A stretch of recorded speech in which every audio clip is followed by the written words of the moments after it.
بسم اللہ الرحمن الرحیم۔ غزوہ بدر میں اللہ تعالیٰ نے مسلمانوں کو شاندار فتح عطا فرمائی، جس میں مسلمانوں کے ہاتھوں قریش کے کئی سردار اور با اثر افراد مارے گئے، جن میں ابو جہل سر فہرست تھا۔ جنگ بدر کے مارکے کے بعد غزوات کا سلسلہ اور تیز ہو گیا۔ جنگ احد وہ جنگ تھی جس میں ایک غلطی کے سبب مسلمانوں کو بڑی تکلیف دہ صورتحال سے پالا پڑا اور انہیں وقتی طور پر شکست کا بھی سامنا کرنا پڑا۔ تاریخ اسلام میں غزوہ سے مراد وہ جنگیں ہیں جن میں خود نبی کریم صلی اللہ علیہ وسلم نے شرکت بھی کی اور جنگ بھی لڑی۔ غزوہ بدر سمیت دیگر غزوات مسلمانوں کو غیر معمولی کامیابی اور ان کی طاقت اور مکہ میں ان کی برتری کے پیش نظر کفار مکہ یہ بات تسلیم کرنے پر مجبور ہو گئے کہ مسلمان اب ان کے مقابلے میں کسی سے کم نہیں رہے۔ غزوہ بدر کی شکست نے مشرکین مکہ کی شان و شوکت کو خاک میں ملا دیا تھا۔ جنگ بدر سے واپسی پر مشرکین مکہ نے قسم کھائی تھی کہ جب تک مسلمانوں سے بدلہ نہ لے لیں غسل جنابت نہیں کریں گے۔ مشرکین ایک طرف تو مسلمانوں سے اپنی ہار اور توہین کا بدلہ لینا چاہتے تھے، دوسری طرف ان تجارتی راستوں پر بھی دوبارہ قبضہ کرنا چاہتے تھے جن پر مسلمانوں نے فتح بدر کے بعد ناکہ بندی کر رکھی تھی۔ جنگ بدر میں ابو جہل کی ہلاکت کے بعد اب قریش مکہ کا سردار ابو سفیان تھا۔ ابو سفیان اور اس کی بیوی ہندا اور ایک یہودی قابل اشرف کفار کے دلوں میں بدلے کی آگ بھڑکانے میں پیش تھے۔ ہندا نے اپنے گھر میں شعر و شاعری کی محافل سجانا شروع کر دی جن میں وہ اشعار کے ذریعے جنگ کی ترغیب دیتی۔ ابو سفیان نے اسی مقصد کے پیش نظر جنگ احد کے کچھ عرصہ قبل مدینہ کے قریب ایک یہودی قبیلے کے سردار کے ہاں کچھ دن کے لیے رہائش اختیار کی تاکہ مدینہ کی صورتحال کا مکمل جائزہ لے سکے۔ ابو سفیان کی قیادت میں مکہ میں بیت اللہ شریف میں ایک اجلاس ہوا جس میں یہ فیصلہ کیا گیا کہ ایک جنگ کی تیاری کی جائے، ایک بڑی جنگ لڑی جائے جس میں مسلمانوں کی طاقت کا زور توڑ دیا جائے اور تجارتی راستوں پر دوبارہ قبضہ کر لیا جائے۔ جنگ کی بھرپور تیاری کی گئی۔ اس مقصد کے لیے بے شمار مال و دولت جمع کیا گیا۔ 3000 سے زیادہ سپاہی تیار کیے گئے جن میں 700 زرہپوش تیار کیے گئے، ان کے ساتھ ساتھ 200 گھوڑے، 300 اونٹ اور کچھ عورتیں بھی تیار کی گئیں جو اشعار پڑھ کر مشرکین کو جوش دلائیں گی۔ ابو سفیان کی بیوی ہندا نے یہ ارادہ کر لیا تھا کہ وہ حضرت محمد صلی اللہ علیہ وسلم کے چچا حضرت حمزہ رضی اللہ تعالیٰ عنہ کا کلیجہ چبائے گی۔ اس مقصد کو پورا کرنے کے لیے ہندا نے اپنے غلام کو تیار کیا۔ بالآخر 625 عیسوی کو کفار مکہ کا یہ لشکر مسلمانوں سے مقابلہ کرنے کے لیے مکہ سے روانہ ہو گیا۔ دوسری طرف مسلمان بھی جانتے تھے کہ مشرکین اپنے 70 سرداروں کے خون کا بدلہ ضرور لیں گے، لہٰذا انہوں نے بھی ہر پل اپنی کوشش جاری رکھی کہ وہ مشرکین کی سرگرمیوں سے باخبر رہ سکیں۔ شوال 3 ہجری میں حضرت صلی اللہ علیہ وسلم کو ان کے چچا حضرت عباس رضی اللہ تعالیٰ عنہ جو مکہ میں رہائش پذیر تھے ان کی طرف سے اطلاع ملی کہ کفار مکہ کا 3000 افراد پر مشتمل ایک لشکر مدینے کی طرف بڑھ رہا ہے۔ یہ سن کر آپ نے انصار اور مہاجرین سے مشورہ کیا، جس پر اکثر تجربہ کار اصحاب نے مشورہ دیا کہ شہر کے اندر رہ کر ہی مقابلہ کرنا چاہیے۔ منافق عبداللہ بن ابی نے بھی یہی فیصلہ دیا، جبکہ نوجوان صحابہ کے گروہ نے اس بات پر اصرار کیا کہ شہر سے باہر نکل کر دشمن سے مقابلہ کیا جائے۔ باہمی مشورے کے بعد بہرحال حضرت علی رضی اللہ تعالیٰ عنہ نے فیصلہ کیا کہ شہر سے باہر نکل کر ہی دشمن کا مقابلہ کریں گے، اور 6 شوال دوپہر جمعے کی نماز کے بعد حضور کرم نے صحابہ کرام کو استقامت رہنے کی تلقین کی۔ اس کے بعد مسلمان 1000 افراد کے لشکر کے ساتھ مدینہ سے روانہ ہو گئے۔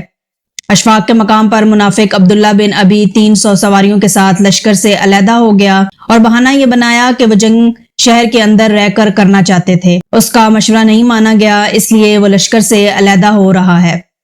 ایک عام اندازے کے مطابق جبل احد وہ مقام ہے جس پر یہ جنگ لڑی گئی، جبکہ اصل میں احد ایک پہاڑی سلسلے کا نام ہے۔ یہ پہاڑی سلسلہ تقریباً 1 میل لمبا ہے۔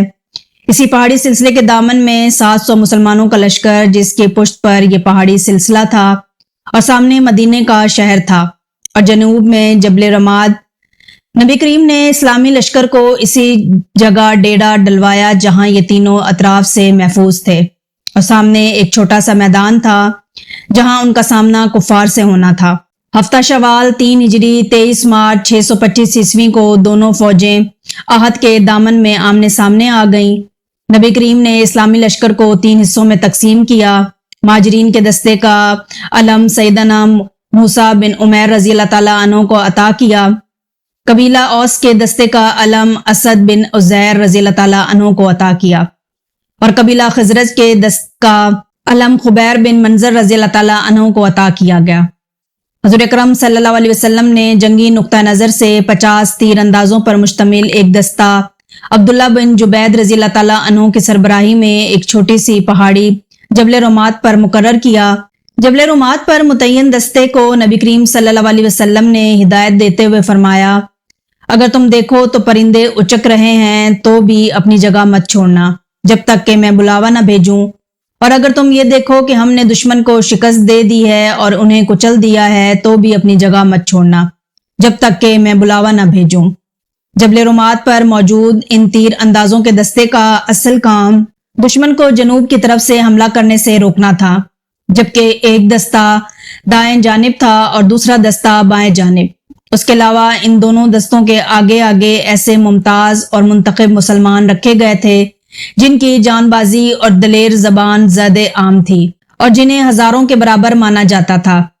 یہ تھی مسلمانوں کی جنگ کی ترتیب اور حکمت عملی۔ دوسری جانب مشرکین نے بھی اپنے لشکر کی گروہ بندی کر رکھی تھی۔ ان کا سپہ سالار ابو سفیان تھا جس نے لشکر کے عین بیچوں بیچ اپنا مرکز بنا رکھا تھا۔ دائیں جانب خالد بن ولید سالار تھے چونکہ وہ ابھی مسلمان نہیں ہوئے تھے، اور بائیں جانب کے سالار اکرمہ بن ابو جہل تھا۔ پیدل فوج کی کمان صفان بن امیہ کے پاس تھی اور تیر اندازوں پر عبداللہ بن ربی مقرر ہوئے۔ جنگ کا آغاز مشرکین کے علمبردار طلحہ بن ابی طلحہ نے کی۔ اس نے مسلمانوں کو للکارا اور اس کی للکار پر سیدنا زبیر رضی اللہ تعالیٰ عنہ مسلمانوں کے لشکر سے نکل کر مقابلے کے لیے آئے۔ زبیر رضی اللہ تعالیٰ عنہ نے آگے بڑھ کر ایک زوردار وار کیا اور اس پہلے ہی وار میں طلحہ کو جہنم میں واصل کر دیا۔ طلحہ کے گرتے ہی اس کا جھنڈا اس کے بھائی عثمان نے اٹھا لیا اور پھر اس نے مسلمانوں کو للکارا۔ اس پر سیدنا حمزہ رضی اللہ تعالیٰ عنہ آگے بڑھے اور عثمان کو بھی جہنم میں واصل کر دیا۔ اس طرح قریش کے علمبردار ایک کے بعد ایک مسلمانوں کے ہاتھوں مرتے رہے۔ اس کے بعد عام لڑائی شروع ہو گئی۔ دونوں لشکر ایک دوسرے پر ٹوٹ پڑے۔ اس غمسان کی لڑائی میں مسلمانوں کا پلڑا بھاری رہا، جبکہ مشرکین شکست کو عنقریب پا کر بھاگنا شروع ہو گئے۔ اپنی شاعری سے انہیں ایک جوش دلانے والی خواتین بھی بھاگ کھڑی ہوئیں۔